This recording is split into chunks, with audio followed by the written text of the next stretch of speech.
it's important that you have the right auditing, the right controls from a security and governance perspective to make sure that you have that end-to-end security, but also that visibility, so they can make decisions based on what's really happening at runtime or in production. The ability with your data profiler and DMS capabilities to really effectively manage high volumes, quality data in line. And that's really what our customers require. They're sending data between organizations. If you don't have the right information in the right field and you're not managing data quality, moving data is almost not beneficial.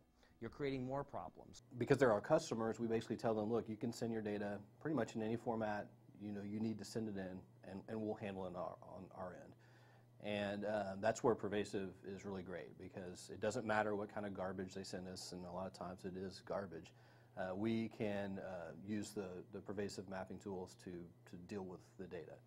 And so it's really flexible. It allows us to be flexible with our customers. The integrations themselves were easy. The testing out and making sure that you've got the data right. People tend to get pretty nasty with you if you're not paying them correctly.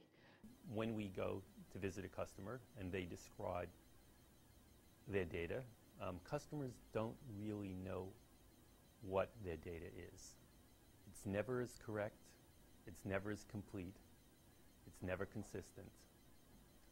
It's one of the reasons why we use the data profiler. It's an essential part. We foolishly did not use it on some of our first projects. That was a mistake.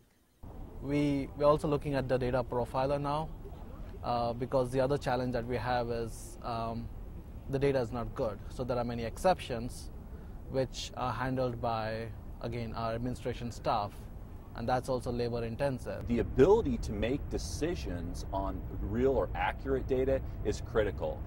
I do make the point that there are effectively 3 ways to make decisions: with your head, your heart, or your gut. And as you start to get more critical information and data that is real and accurate, you can start to make those decisions with your head, and those tend to be better and more informed decisions.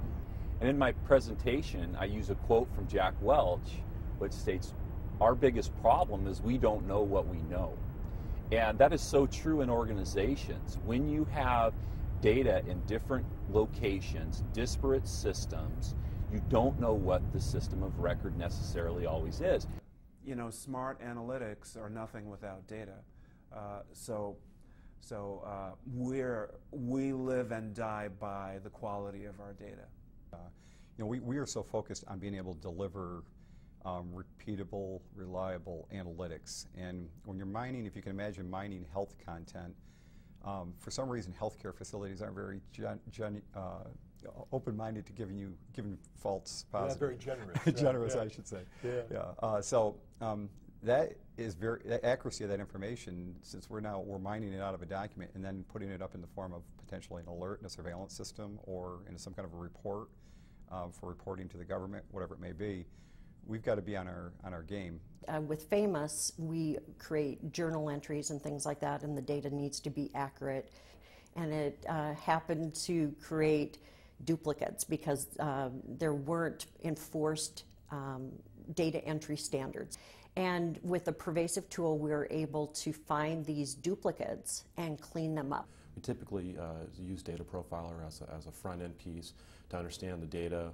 You know, the client will say, well, I've got these types of requirements, and it's interesting when you start analyzing their own data, you say, well, you know, 30% of your data meets this requirement, the other 70% doesn't. So in developing the tool sets and maps, we had to build in the foresight that customers' data and make the assumption that customer data is not going to be accurate, and build in cross-reference tables to make sure it goes in and out on a clean, consistent basis. We had no way to generate a system of metrics to really understand, is this good data, is this bad data, right? It was a very manual process, and eventually this system would break. That's how we would find out about bad data. Now that we're using the data profiler, we're able to do that automatically and then identify which records are bad, pull those records out so that the good data can continue on and load into our system.